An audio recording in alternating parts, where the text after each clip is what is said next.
패배를 인정하고 그걸 딛고 다시 이기는 기술. 이게 과연 가능할까요? 오늘은 일본의 전설적인 트레이더 CIS의 가장 강력한 무기라고 불리는 손절 후 재매수 전략, 그 비밀을 한번 파헤쳐 보겠습니다. 이거 진짜 모든 투자자가 한 번쯤은 겪어봤을 그런 뼈아픈 순간이죠. 더 큰 손실은 막아야겠다 싶어서 눈물을 머금고 주식을 팔았는데 바로 그 순간부터요. 마치 나를 비웃기라도 하듯 주가가 수직으로 치솟는 바로 그 경험 말입니다. 근데 말이죠. 이게 그냥 운이 나빠서 그런 게 아니라는 겁니다. 이게 바로 대부분의 투자자들이 평생 넘지 못하는 아주 거대한 심리적 장벽이거든요. 그리고 오늘 우리는 이 장벽을 무너뜨릴 열쇠를 찾아볼 겁니다. 자, 오늘 우리가 갈 길입니다. 먼저 투자자들이 마주하는 심리적 장벽의 정체가 뭔지 밝혀내고 이중 실패라는 아주 치명적인 함정을 분석할 거예요.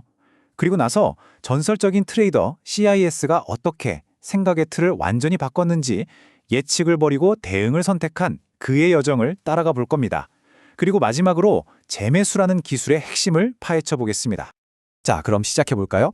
모든 투자자들이 부딪히지만 정말 극소수만 넘어선다는 바로 그 벽, 그리고 이 벽을 아주 그냥 완벽하게 넘어선 한 남자의 이야기부터 시작해 보겠습니다. 네, 바로 그 사람이 일본의 전설적인 트레이더 CIS입니다. 그는 2000년에 단돈 300만 엔으로 투자를 시작해서요.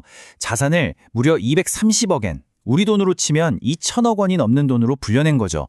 이 어마어마한 성공의 한가운데에 바로 손절 후 재매수라는 어쩌면 가장 실행하기 어려운 기술이 자리 잡고 있었습니다. 아니 근데 이 기술이 왜 그렇게 어려운 걸까요? 도대체 뭐길래? 자, 이제 대부분의 투자자들이 한 번 실패한 주식은 다시는 쳐다보지도 못하게 만드는 그 강력한 심리적 함정, 그걸 한번 해부해 보겠습니다. 자, 먼저 두 가지 행동을 명확하게 정의하고 가죠. 첫째, 손절매. 이건 내 판단이 틀렸다는 걸 인정하고 손실을 딱 확정짓는 거고요. 둘째, 재매수. 바로 그 손절했던 주식을 내가 팔았던 가격보다 더 비싼 값에 다시 사는 걸 말합니다. CIS는 이 문제의 핵심을 정확하게 꿰뚫고 있었어요. 손절이 첫 번째 실패를 인정하는 거라면 더 비싼 값에 다시 사는 건 그 손절 결정마저 틀렸다고 인정하는 이중 실패라는 거죠. 네, 바로 이 느낌. 이 이중 실패라는 감각이 우리를 그냥 꼼짝 못하게 묶어버리는 겁니다. 이 이중 실패의 고통은 구체적으로 세 가지 함정으로 나타납니다. 첫 번째는요, 자존심이죠. 와, 내가 두 번이나 연속으로 틀렸구나 하는 그 상처. 두 번째는 과거의 가격에 대한 집착입니다. 내가 판 가격보다 비싸게 살 순 없어 하는 비합리적인 기준점이 생기는 거죠. 그리고 마지막, 여기서 또 틀리면 나는 세 번이나 틀린 바보가 될 거라는 그 끔찍한 공포입니다. 자, 이렇게 되면 그 결과는 정말 치명적입니다. 오를 것 같은 주식은 눈앞에서 놓쳐버리고 반대로 물린 주식은 언젠가 오르겠지 하는 헛된 희망 속에 그냥 붙들고 있는 거죠. 이게 바로 이익은 짧게 손실은 길게 가져가는 실패가 보장된 최악의 투자 패턴이 만들어지는 과정입니다. 자, 이 지긋지긋한 문제를 해결하려면요, 생각의 판 자체를 완전히 뒤집어 엎어야 합니다. 이제 CIS가 이 모든 심리적 함정을 어떻게 무너뜨렸는지 그의 패러다임 전환을 한번 들여다보겠습니다. 이 표를 한번 보시죠. 이 극명한 차이가 CIS 철학의 모든 것입니다. 자, 왼쪽 먼저 볼까요? 이게 바로 보통 우리들의 모습이죠. 목표는 높은 승률, 방법은 미래 예측, 마음가짐은 내가 무조건 맞아야 한다. 그런데 오른쪽 CIS를 보세요. 완전히 게임의 룰이 다르죠. 목표는 오직 높은 총 수익, 방법은 현재에 대한 반응, 그리고 마음가짐은 시장의 흐름을 그냥 따른다는 것뿐입니다. 그런데 여기서 진짜 놀라운 사실이 하나 있어요. CIS가 스스로 밝힌 자기 승률이 고작 30%라는 겁니다. 아니, 10번 들어가면 7번은 손해를 본다는 얘기잖아요. 그런데 어떻게 전설이 됐을까요? 바로 이 숫자가 모든 걸 설명해 줍니다. 30%의 승률로 만들어낸 자산, 230억 엔. 몇 번 이겼냐? 이게 중요한 게 아니었던 겁니다. 진짜 중요한 건 이길 때 얼마나 크게 먹고 질 때는 얼마나 적게 이르느냐. 바로 이거였죠. CIS의 모든 전략을 딱 한 문장으로 꿰뚫는 원칙이 바로 이겁니다. 오르는 주식은 계속 오르고 떨어지는 주식은 계속 떨어진다. 시장에 순응하라.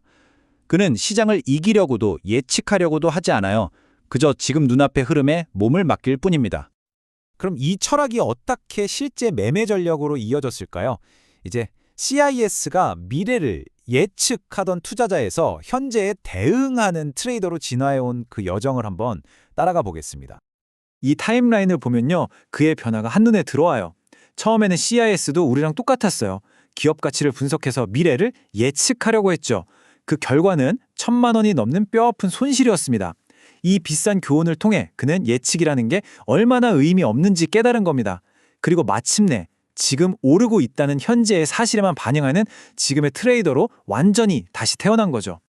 그러니까 핵심은 이거예요. 주가가 이래야 하는데 아니면 이렇게 될 거야 하는 이런 망상은 그냥 싹 다 버리는 겁니다. 그가 믿는 건 오직 하나, 현실, 지금 당장 차트가 보여주는 그 냉정한 움직임, 그거 하나뿐이에요. 자, 이제 이 모든 철학을 구체적인 행동 원칙, 즉 재매수의 기술로 완성해 보겠습니다. 어떻게 하면 그 지긋지긋한 이중 실패의 고통 없이 기계처럼 원칙을 실현할 수 있을까요? CIS는요, 이 복잡한 심리 문제를 아주 간단한 2단계 기술로 풀어버립니다. 1단계, 손절의 재정의. 손절은 실패가 아니라 내가 예상했던 것과 다른 움직임이 보일 때 일단 빠져나오는 전술적 후퇴라는 겁니다. 그리고 2단계, 주식의 재정의. 일단 후퇴했는데 그 주식이 다시 오른다고요? 그럼 그건 더 이상 내가 손해본 주식이 아닌 겁니다. 과거의 기억은 리셋하고 그냥 현재 오르고 있는 주식으로 다시 보는 거죠. 이렇게 팔았다가 다시 살 때 드는 수수료요? 그거 실패에 대한 벌금이 아니라는 겁니다. 그건 시장의 흐름이라는 고속도로에 다시 올라타기 위해 지불하는 통행료, 즉 당연한 비용이라는 거죠. 바로 이 관점의 전환이 감정의 개입을 막아주는 열쇠입니다. 오늘 이야기의 마무리로 여러분 자신에게 이 질문을 한번 던져보시죠. 나는 앞으로 시장이 어떻게 될 거라는 내 생각이나 기대를 전부 내려놓고 오직 지금, 바로 이 순간 시장이 어떻게 움직이는지에만 근거해서 냉정하게 행동할 수 있을까? 어쩌면 이 질문에 대한 여러분의 답이 앞으로의 투자 인생을 완전히 바꿔놓을지도 모릅니다.